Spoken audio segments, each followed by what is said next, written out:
Şimdi biliyorsunuz Türkiye deprem bölgesi olan bir yerde, yani artık Türkiye'de bütün iller neredeyse deprem riskiyle karşı karşıyadır ve malumunuz Türkiye çok büyük bir afet geçirdi 6 Şubat depreminde.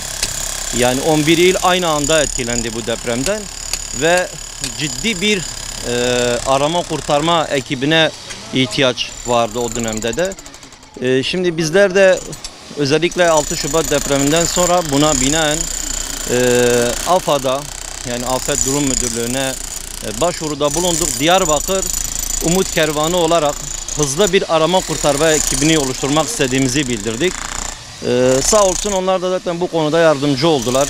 Özellikle 6 Şubat depreminden sonra yani şu an Türkiye'nin hemen hemen her ilinde bu konuda AFAD'da eğitimler veriliyor. Biz de Diyarbakır AFAD Müdürlüğü'ne bu başvurumuzu yaptık. Diyarbakır Umut Kervanı olarak ve başvurumuz onaylandı. Şu an eğitimdeyiz. Eğitimde neler görüyoruz? Özellikle hızlı arama kurtarma durumlarında neler yapılması gerekiyor? Bu eğitimlerin hepsini burada görüyoruz. Görmeye devam edeceğiz. Ekiplerimiz 27 kişiden oluşmaktadır. İşte ekip liderimiz var, tim liderimiz var. Yine ekibin içinde arama kurtarma dışında lojistik desteği sağlayanlar, lojistik bölümümüz var. Bununla beraber medikal kısmı var, planlama birimi var ve eğitimlerimize başladık.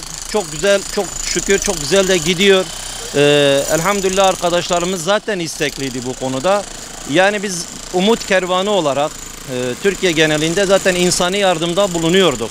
Yani en küçük afetlerde bile, en küçük bir problemde bile dernek olarak zaten koşuyorduk. Her tarafa gidiyorduk, yardım ediyorduk. Ama bu sefer özellikle afetlerde, depremlerde arama kurtarma olarak neler yapabiliriz? Bunun için bir çalışma yaptık. Ve elhamdülillah şu an Diyarbakır Umut Kervanı olarak ekiplerimiz oluşturuldu.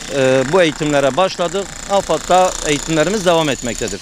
Yani normalde eğitimler peyderpey yapılacak. Şu an biz ilk etapta 5 günlük bir eğitimdeyiz. Özellikle hızlı arama kurtarmada neler yapılacak.